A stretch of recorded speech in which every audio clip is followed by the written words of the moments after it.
TII Item 436, July 30th, 2017, iOS 11, Beta 4.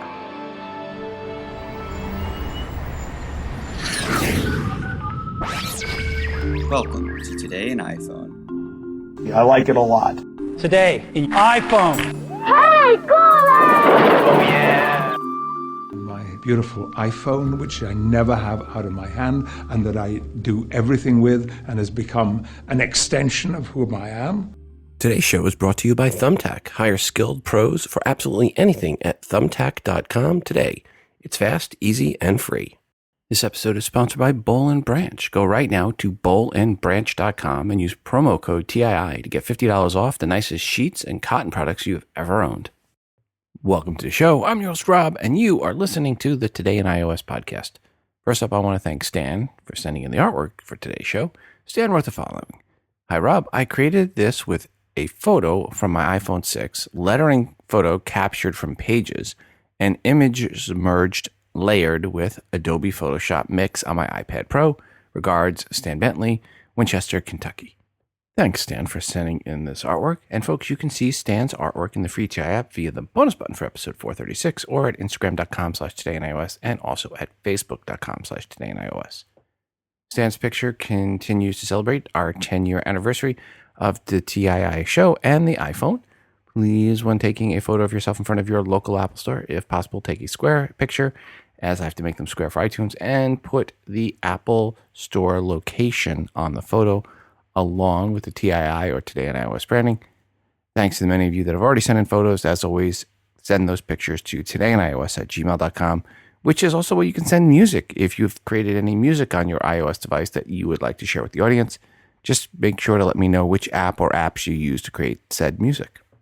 As expected, last week, Apple released iOS 11 Beta 4 to devs. That was on July 24th. One day later, as is tradition, Apple released the new beta version to the public, although again, they call it Beta 3 for the public. We just call it Beta 4 around these parts. Per what was new in Beta 4 versus the first three betas of iOS 11, here is a quick rundown of the changes found so far. First, in notifications, when shown on the screen, the swipe to left option is added so you can either view or clear the notification. And if you keep on swiping all the way to the left, it will clear it in one motion or delete it. If you swipe to the right, you get the option to open. If you plan to open, swipe to the right and tap open. This will keep you from accidentally deleting the notification. Tapping on the lock screen notification also brings up a new Touch ID interface to unlock the device and open the notification. There are some new icons on this version. Contacts, notes, and reminders all receive spiffy new icons for Beta 4. Note, the reminders icon, not the note icon, but the reminder icon, so I don't want to confuse there, but a note about the reminders new icon, it might actually be a mistake, as it is almost inverted from the past version with the bullet points on the right rather than on the left. So this could be one that was meant for countries where you read from right to left. There are other slight tweaks to the icons and items in the status bar, which are too slight and mundane to mention and may change anyway before the beta ever goes gold master. Another small change is in the settings, and for general, about, and then storage is no longer the actual capacity minus iOS, and now just the actual capacity of the device. If you have a 128 gig device, it now says 128. If you have a 64, that's too small gigabyte version, it will say 64 gig, and so on and so on. No more subtracting out the size of iOS from the capacity. Also in settings, general, AirDrop, there is a new option for toggle settings. Previously, that was just under the control center only. Options are receiving off, contacts only, and everyone. And again, before there wasn't an option under settings, you had to do that from just under the control panel. In the App Store app for updates, you can now pull down to check for any new updates. There is a new splash page for the photos, going over live photo effects and editing and new memories. And there's a new splash page for notes. So this is when you first open those apps, you get this splash page and it gives a little bit more information. There is a new countdown UI for screen recording, which was really needed. You tap on the screen recording button in Control Center and you see 3, 2, 1 countdown right in the button.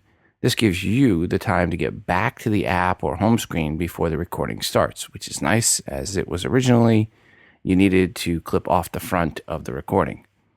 Also, when long pressing the screen recording button, it no longer says start broadcasting, but now just says start recording. 32-bit apps unsupported by iOS 11 are now grayed out in the App Store, or really just 32-bit apps are grayed out in the App Store because they are all unsupported by iOS 11. Don't want to make you think that there's some that are. Some other items reported new in iOS 11 Beta 4 are new male to female and female Siri voices for Brazilian, Portuguese, Canadian, French, Dutch, and Swedish. New female Siri voices for English and Mexican Spanish, and upgraded Siri voice for both genders of Japanese and Chinese. These seem to be the key changes with iOS 11 Beta 4, along with, of course, bug fixes and optimization changes. Here's a comment from Myron Euchre about iOS 11 betas via our Google Plus community. Quote, in iOS 11, apps using GPS now turns the status bar blue like you see in other places. I have noticed that Waze keeps the bar blue for a long time, and I generally force quit the app. I'm guessing it always kept GPS running longer than necessary, and iOS 11 is just telling me that is happening, unquote. John Diller had a great reply to this. Quote, I love Apple's GPS shaming as part of their strategy to improve iPhone battery life for their customers. Apple knows that battery life is a key feature in the minds of customers. I imagine that Apple has been pushing app developers to get on board with saving battery, and I think this is a smart way to put more pressure on the developers, unquote. And from Nick Bracken from our Google Plus community, or Bracken, quote, really liking the share Wi-Fi password feature of iOS 11. After a reset network settings, just bring your other iOS or Mac devices that are connected to Wi-Fi together. Choose the same Wi-Fi network on reset devices, and a prompt appears to share the network password, and boom, that is it. It's done, unquote. To which Brian Blanchard said, quote, wow, that's great news. Now I won't be as hesitant to reset network settings like Rob recommends for all software updates, unquote. Apple on July 24th also released watchOS 4 Beta 4. The one thing I read about with the Beta 4 update is much better battery life, over an hour more battery life in a typical day for many reporting on this. Mostly it is bug fixes and optimizations though. One bug fix is when using the Mickey Mouse watch face, it now will speak the time when you press on the screen. It did not do that in Beta 3. The new update allows you to scroll through 15 stories in the News app versus just 5 in the past version. watchOS 4 remains a dev release only and not one part of the public betas. And again, the key part of this is bug fixes and optimizations. And finally, Apple released tvOS 11 Beta 4 to devs on July 24th as well, with the public beta version getting released one day later on the 25th. As tvOS 11 is really a minor update wrapped in a major update number, it is not surprising to hear that Beta 4 of tvOS 11 is all about bug fixes and optimizations. I looked through the dev forums and found nothing about this beta that would indicate any new features. If Apple follows past patterns, Beta 5 of iOS 11, tvOS 11, and watchOS 4 should be out the week of August 7th. If there are major bugs, however, causing too many issues, then there might be something this week. But based at least on the reports back that I've seen, I would guess August 7th for Beta 5 or sometime that week. Some good news out of Apple. They have partnered with hearing implants company Cochlear to launch the first made-for-iPhone Cochlear implant. This can stream audio from a compatible iPhone, iPad, or iPod Touch directly to the surgically embedded implant. With the Apple-approved certification, this means users can control the Cochlear implant directly from their iOS device and not have to download a separate iOS app. Users go to Settings, General Accessibility, then find their Cochlear implant and the one that has a Nucleus 7 sound processor, it should be listed under, quote, hearing devices, unquote. This allows any audio to be sent to the implant and where you can control the volume levels using the iOS device volume controls. According to Cochlear CEO Chris Smith, quote, the approval of the Nucleus 7 sound processor is a turning point for people with a hearing loss, opening the door for them to make phone calls, listen to music in a high-quality stereo sound, watch videos, and have FaceTime calls streamed directly to their Cochlear implant.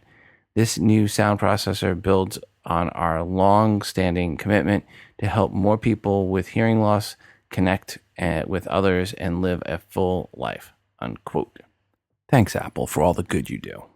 I want to welcome Thumbtack back as a sponsor of Today in iOS. Thumbtack makes it easy to find pros for pretty much anything you need done. Download the Thumbtack app or try it now at thumbtack.com. From home improvement to event planning to private swim lessons, Thumbtack customers can find more than 1,100 types of pros in all 50 states. I was talking to the wife today and said, maybe we could find a fixer-upper back in New York. She turned to me and said, that would be the end of us. You have not painted a room on this house. You can't do wood repair or plumbing or tile work. Those are not your strengths. Absolutely no. She was and is 100% correct. Those are not my strengths. But I do know how to go to thumbtack.com.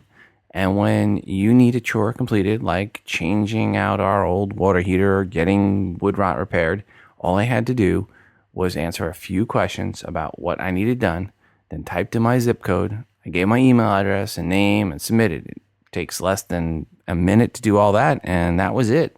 It really is that fast and easy, and it's quick to get a reply. Within 15 to 30 minutes, you will have your first replies. Their tagline is, quote, it's fast, easy, and free. Hire skilled pros for absolutely anything at thumbtack.com today, unquote.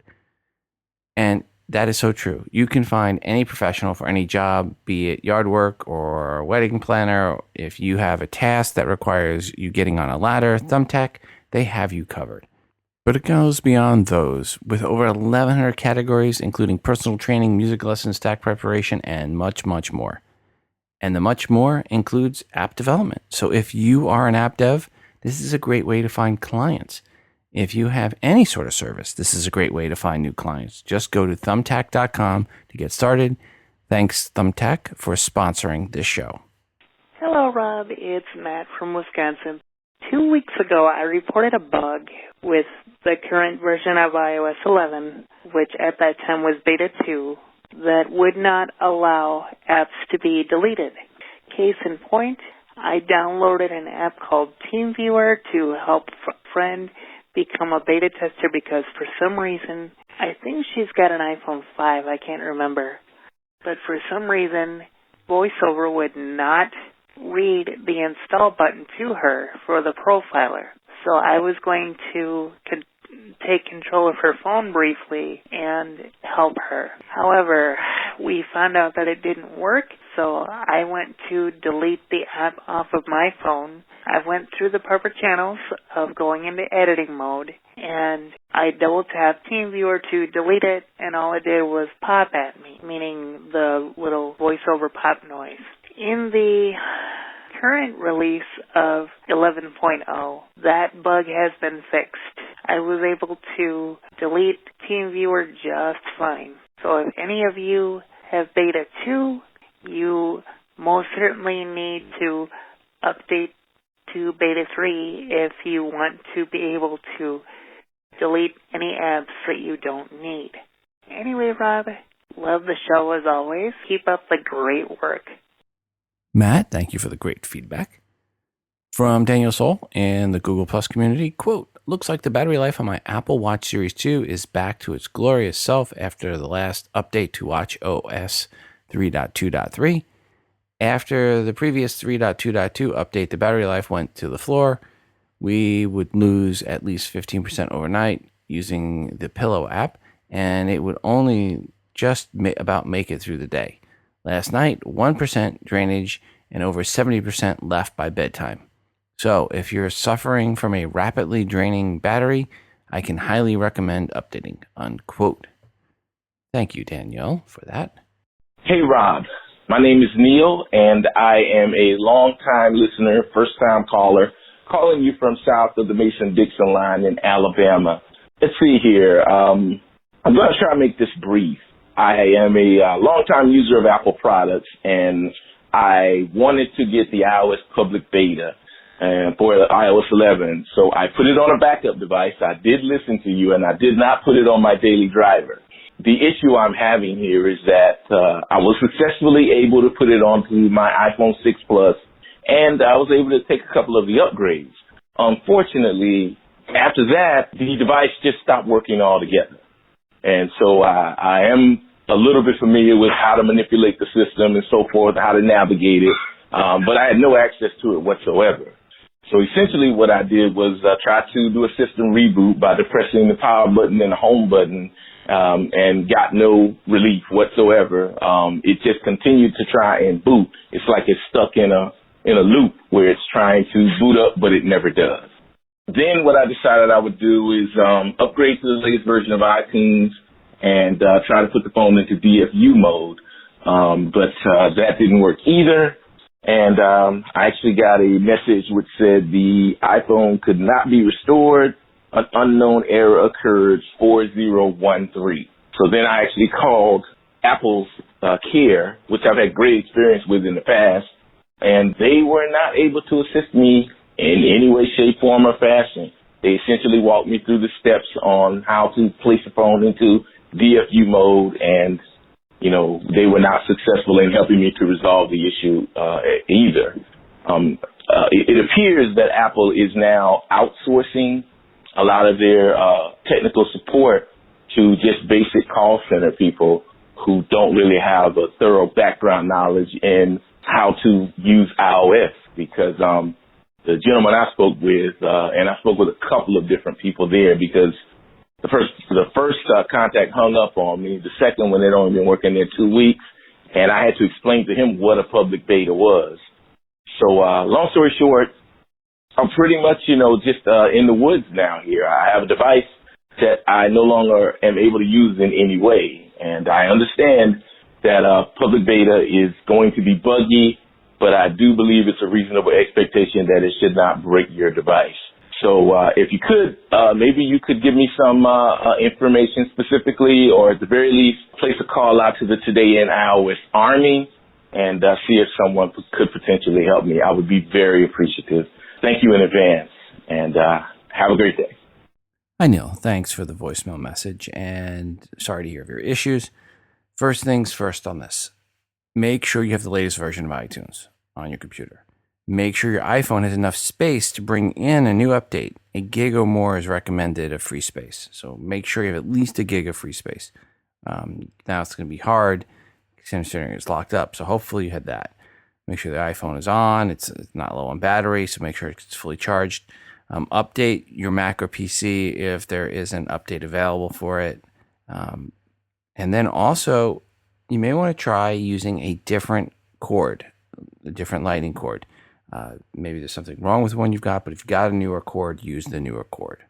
If you're 100% certain it's a brand new cord and everything's working right with the cord, then try plugging into a different USB port on your computer.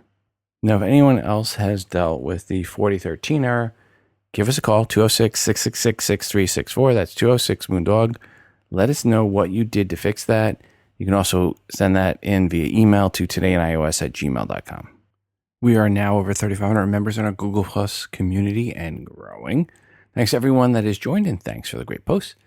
One new post in the Google Plus community that had a lot of comments that went up since the last episode was from Patrick McMahon, who said the following, quote, "Okay, throwing this one out to the community. In the past couple of weeks, I've noticed that when my mute switch is on, meaning I want calls, text notifications muted, that when my phone is locked and laying face up, calls will ring out loud. I've checked and triple checked my settings. I have reset network settings. I reset all settings, tried adding assistive touch button to mute it. I was on 10.3.3, but last night tried iOS 11 beta to see if that might resolve it. No such luck. The only thing I can think of other than the switch itself being broken is we did Recently switched carriers, brought my phone from Sprint to T-Mobile, and right after that, I erased my phone to start over new. Could I need a carrier update, or do I try erasing the phone again? Any ideas? Unquote. A bunch of replies came in asking if the mute switch was really working. It was. Did it give a vibration when switched? It did. Is raised to wake set off? It was. A question of which iPhone came in, and it was the iPhone 6s Plus. If anyone has any other suggestions, please let us know. Give us a call or shoot us an email. Since the last episode, there were also dozens and dozens of other new posts and comments in the TII Google Plus community, which is an Android fanboys free zone and spammer free zone. Yep, it is the most civil Google Plus community covering iOS. Folks, go today to todayandIOS.com/community to join in. And thanks to all 3,500 plus of you already in the community and contributing. Random tip time. This one is one we've mentioned some time ago, and it is burst mode. When taking a photo, press and hold down the camera's shutter button. It will take a burst of photos, about 10 per second. Speed of the burst will vary depending on the iOS device. Then you can select which photo you like best. Trying to get your kids to smile and look at the camera just right. Well, burst mode keeps you from having to tap multiple times to get that right photo. So just tap, hold, go into burst mode. It'll start just taking a whole bunch of pictures and then tell your kids to look at you. In an interview Johnny Ive did with the Wall Street Journal magazine recently, he said he drew his inspiration for the iconic white earbuds from the white plastic look of the original Stormtroopers in Star Wars, which you can really see in the current version, by the way. They even looks more so. The Death Star plans are not in the main computer. Let me see your identification. We don't need to see his identification. These aren't the droids we're looking for. You can go about your business. Move along. Move along. Of course, what Johnny Ive didn't mention in that article is that's also where he gained his inspiration for their audio quality. Into the email bag we go. Hi, Rob. I hear you keep saying that the iPhone 8 tech has to be built in quantities of 80 million per quarter. Clarification, 80 million is all iPhones in a quarter, including older models, which as the 6S and 6S Plus and SE. As it relates to this fall's release, I would suggest catching up on coverage on Daring Fireball that basically indicates the new OLED phone will not ship in high quantities and likely will be related to an inflated price, very likely to not be called the iPhone 8 since it will ship next to the iPhone 7S and 7S Plus. iPhone Pro seems more likely, as stated at iMore, possibly positioned as the next year's iPhone technology available now. Regards, Kevin. Hi, Kevin. There is no guarantee there will be a 7S, 7S Plus if the iPhone 8 or whatever it is called has the specs it's supposed to have and they can ship in quantities that they need to ship. And if that is the case, and there is one phone about the size of the iPhone 7, but with the screen greater than the 7 Plus, then you would, as a components manufacturer, need to plan on at least 50 million in a quarter, if not more, if you are on the new flagship iPhone. And your component is only in the new phone and used only once. Some new components are used across the board for iPhones. For example, the MEMS earpiece speakers from Knowles, which is on all iPhones. For a few component manufacturers, it really is the 80 million pieces in a quarter or 80 million potential pieces in a peak quarter. And some it is more as their components are used multiple times per phone. But granted, the 80 million is a bit of an exaggeration if it is a brand new component only going in to be used on the top of the line iPhone. But this year, that could mean, again, 50 million units in a quarter. Again, as I don't see the value at all of having a 7S, 7S Plus released at the same time or close to an iPhone 8 when you really cannot justify the 7S Plus beyond being a lower price. And if that is the key selling point, Apple should just keep selling the 7 and 7 Plus as is, but at a lower price. Is Apple likely to only release one new iPhone and not three? Hard to say. Right now, there is no compelling evidence in either direction beyond the news from Knowles. Knowles, for those that don't know, is the largest manufacturer of MEMS-based speakers used in smartphones. Knowles, which was purchased by Dover Corporation over 10 years ago. Dover Corporation is where I worked for over 15 years, and the division I worked in was bundled up with Knowles and then spun out a few years back under the Knowles brand. So this is a company I know well, as I have many friends still with them. And it is a company I follow each of their quarterly transcripts. And they had this very, very, very interesting quote in their quarterly conference call last week. Quote, "Our Q3 guidance reflects the potential for a later than normal launch of new flagship handsets at a North American customer," unquote. That is Apple when they say North American customer.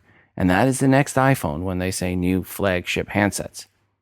This, in a way, pretty much confirms the rumors out there of a later ramp up of the next generation iPhone. However, he did also say new flagship handsets and not handset, meaning multiple devices. No anonymous sources needed here, just words straight from the CEO of one of Apple's key suppliers. There is another key supplier of Apple components I have a direct personal connection to, and that is Skyworks and their CEO, Liam Griffin, who I worked with and was a friend of mine at Dover before he left to go to Alpha Semi, which merged with another company to become Skyworks. Liam's a great guy, very, very smart. Smart enough to duck questions about Apple. But he did say this last week when asked about a potential push out of the next gen iPhone. Quote, "We are seeing a predictable cycle with our largest customer, and the areas that we can control are around content reach and our ability to drive technology," unquote. That means what they can control is if their product is used in devices by offering great technology. But essentially, they have no control of when said devices they are designed into actually are released. Liam also said this, quote, "So we've worked with our largest customer for years. We feel good about the cycle, and we also have a very broad mix across legacy, new models, and other portfolios of non-mobile products within that account," unquote. Liam was asked a few more times in the conference call about their guidance for the September versus the December quarters with regards to his biggest customer, and he would not take the bait and just said September will be up versus last year, and December quarter would also be up. So what did we learn?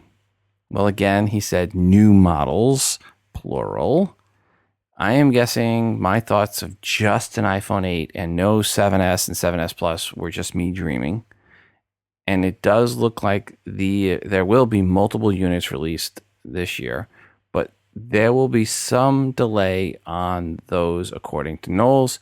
And if you read between the lines on Skyworks, I think the reason that Liam would not give any specific guidance for the December quarter, he wouldn't give a specific percentage like he did for the September quarter on increase.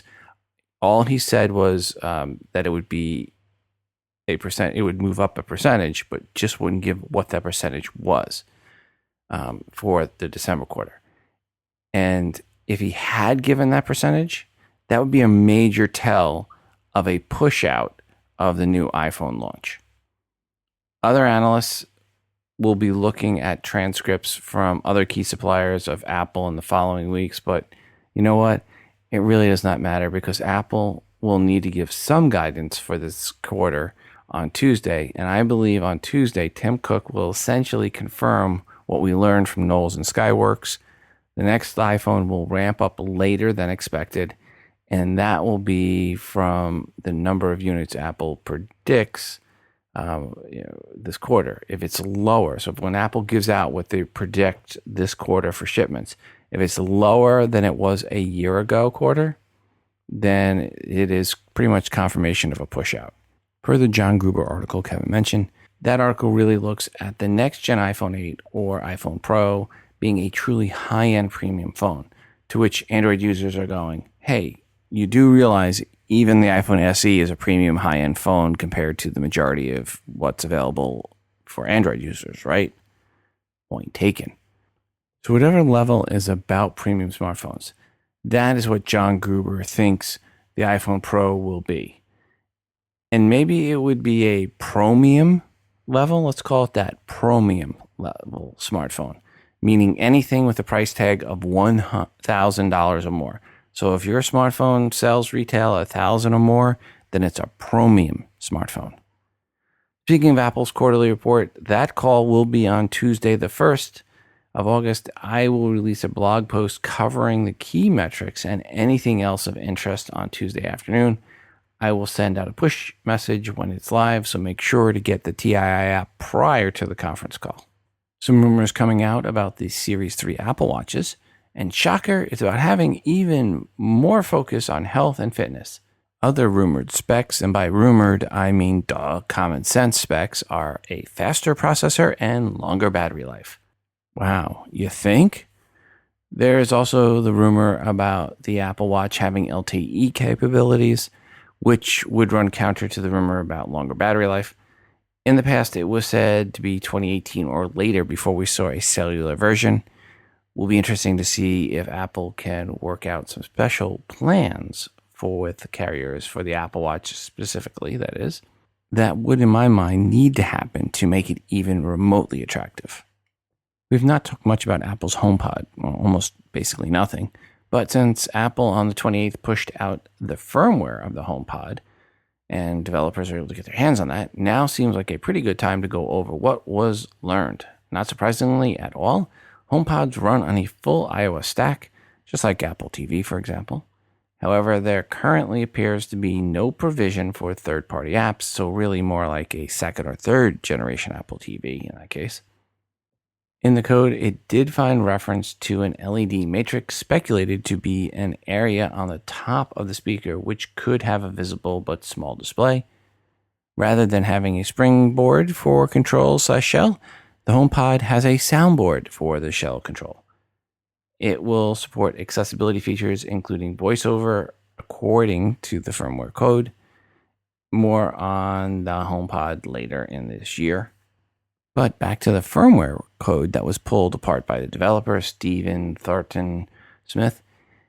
It also has some references to features we can expect for other iOS devices in the future.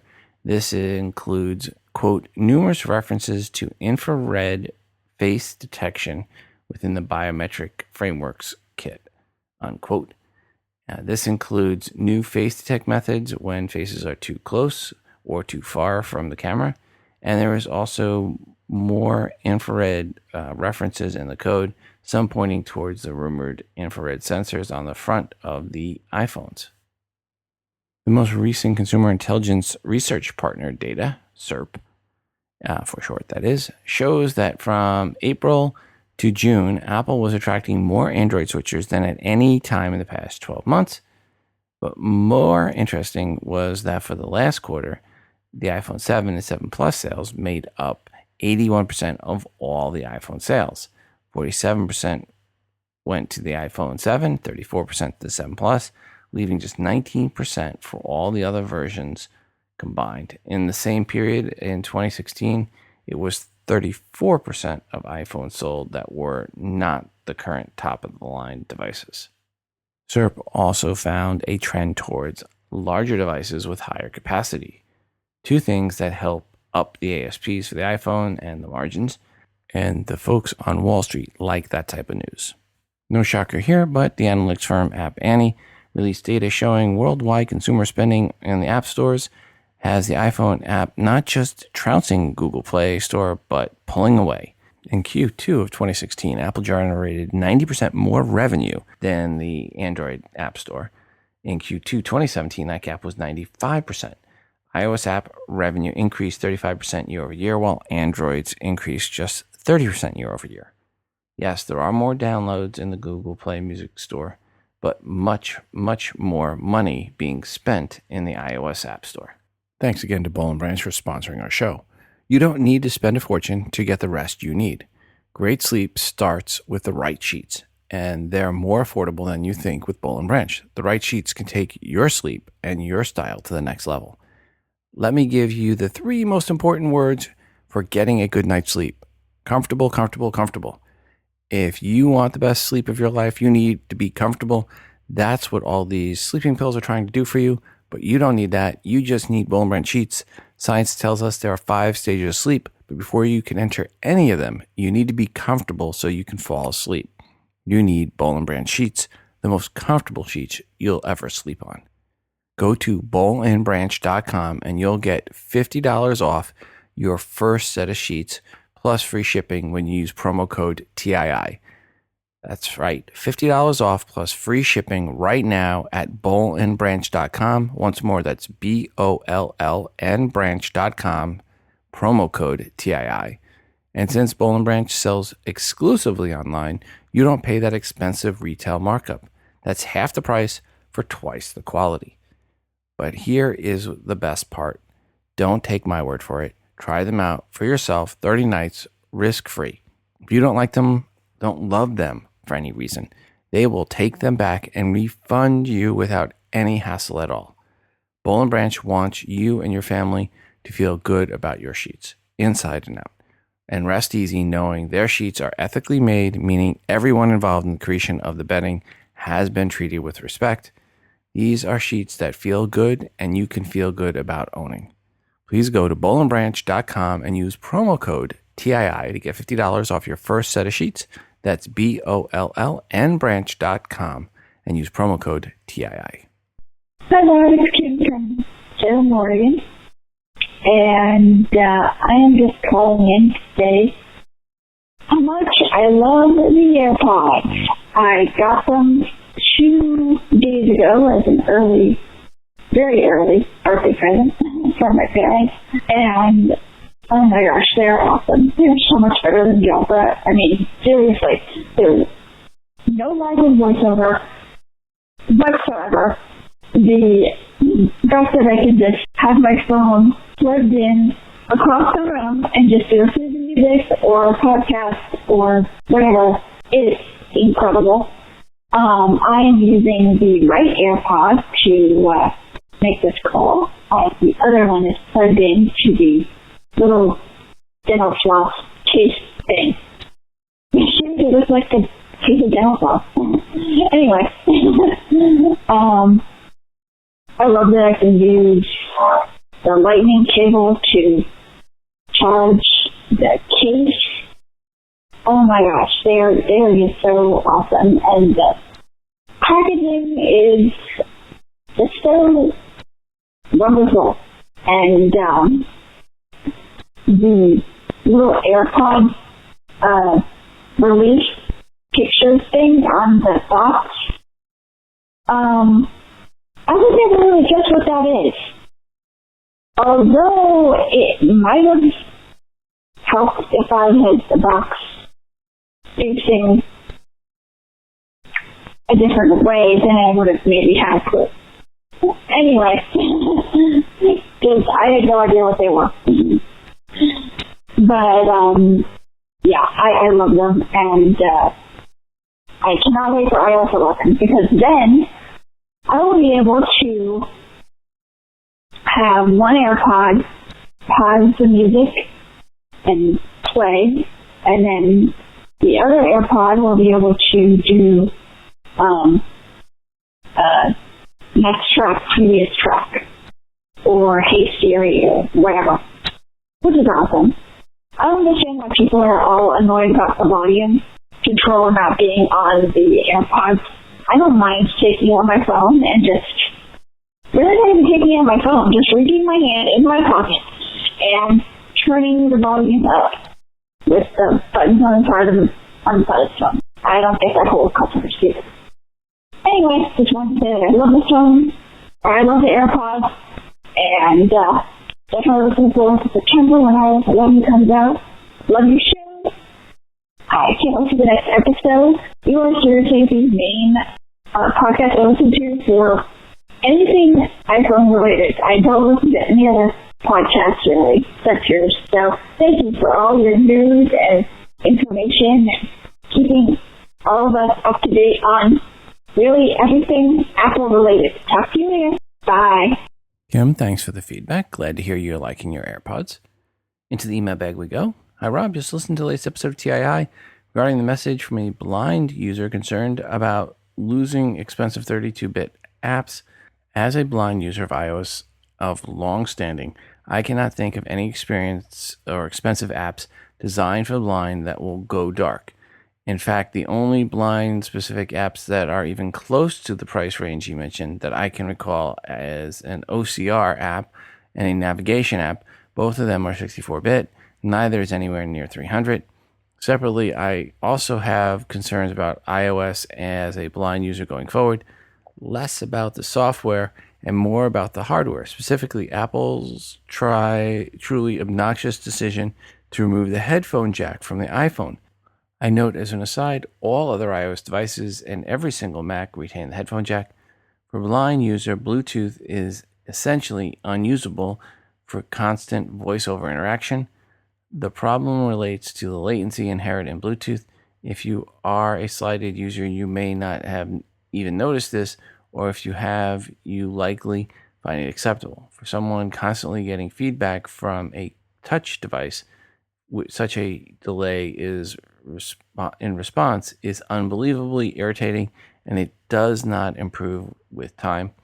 Quite the contrary. As a result, Apple has left us blind users with a problem: either suffer through with the Bluetooth or hook up it properly and then lose the ability to charge the phone.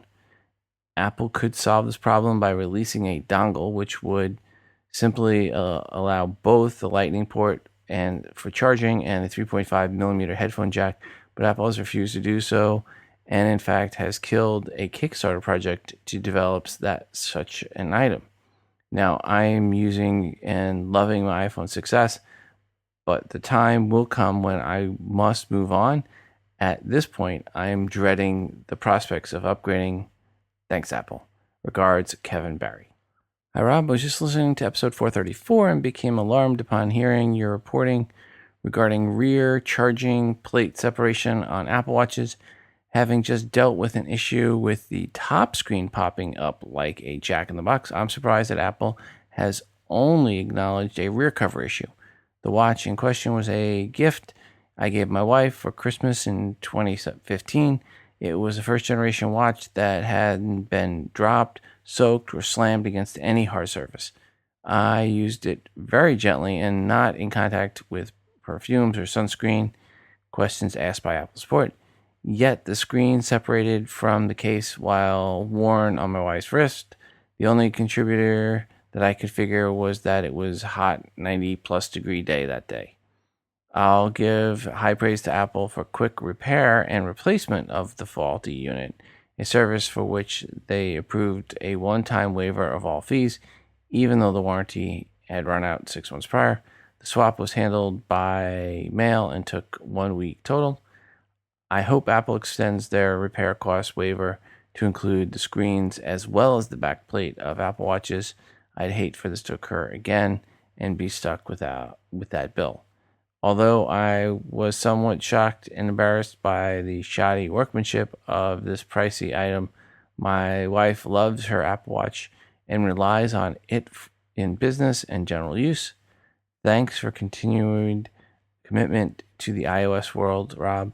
Keep up the great reporting. Regards, Greg in LA.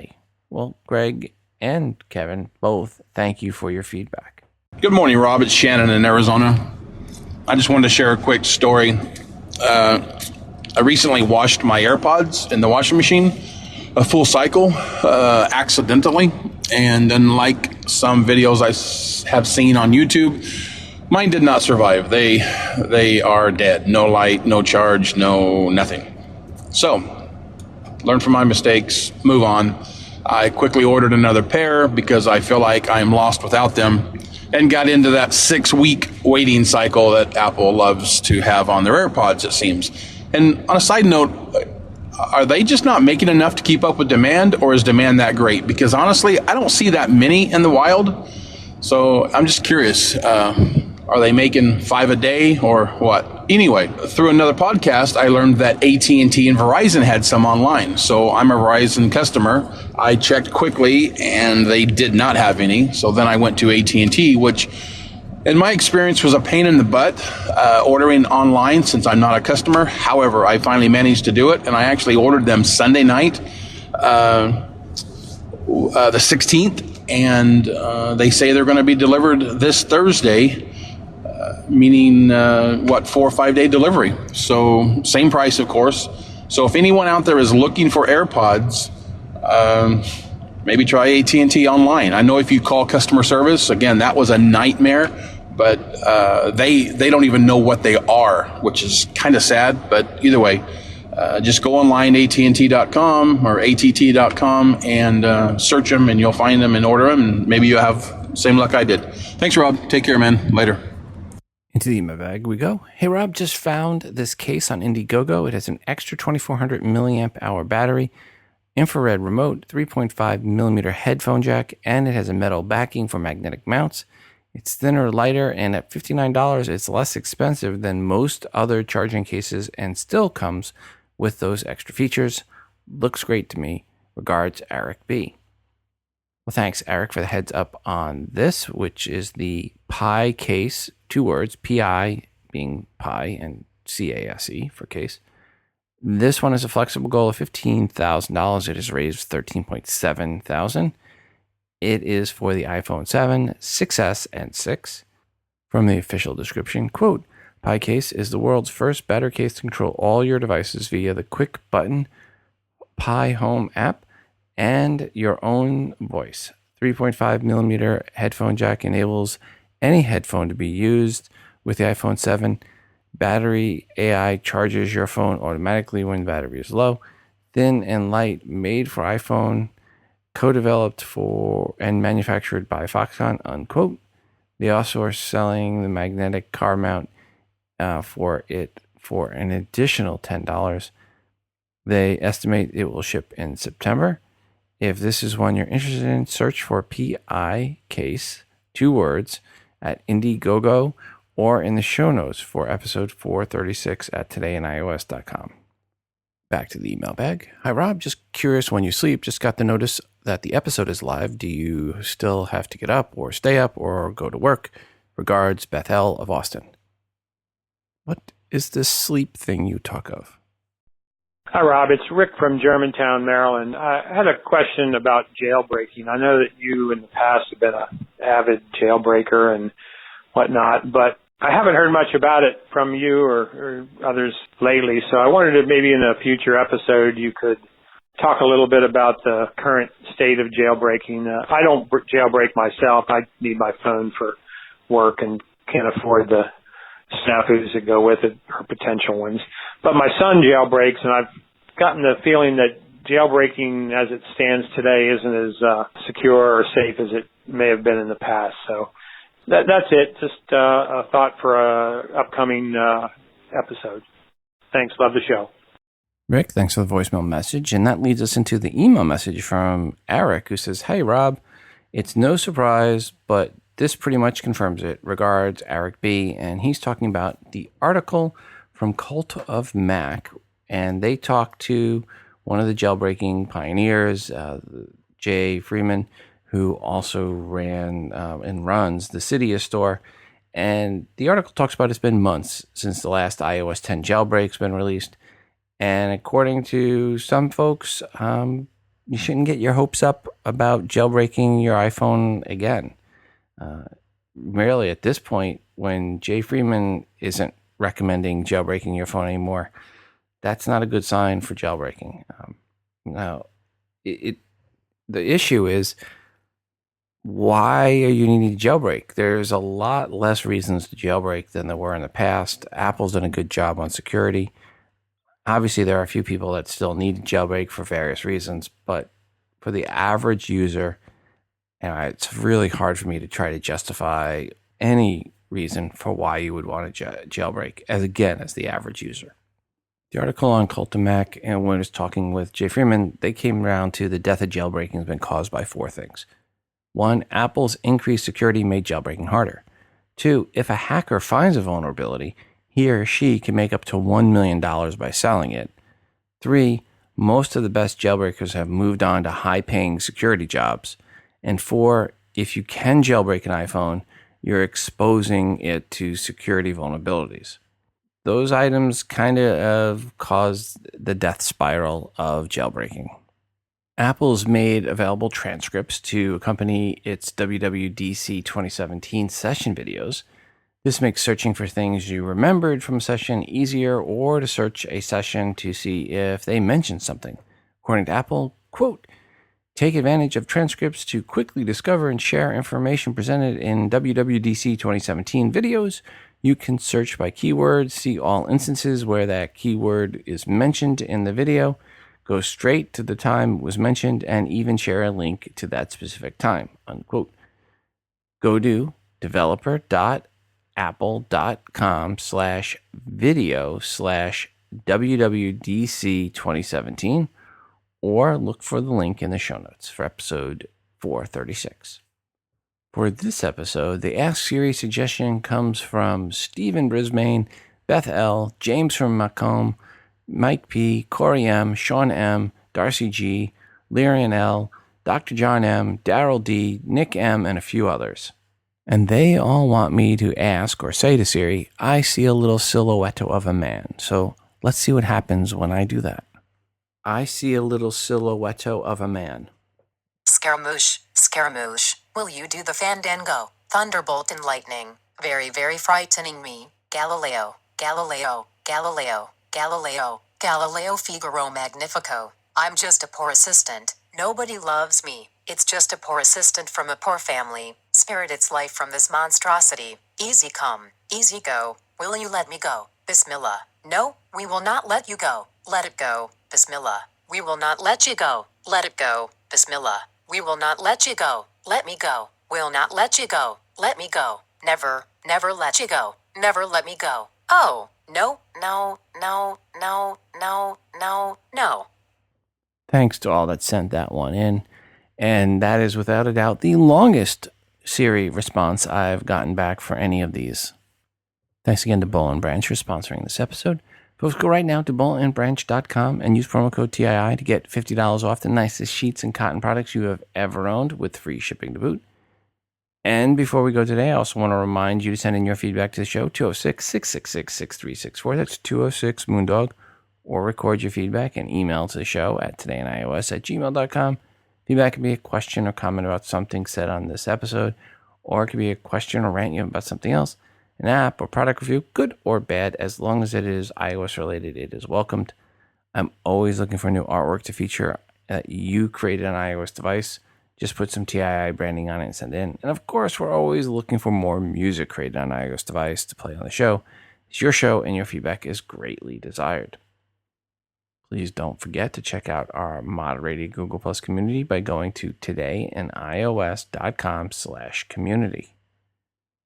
Quick reminder, if you are an app dev or an iBook author, email me if you want your app or iBook featured in the promo giveaway segment for free.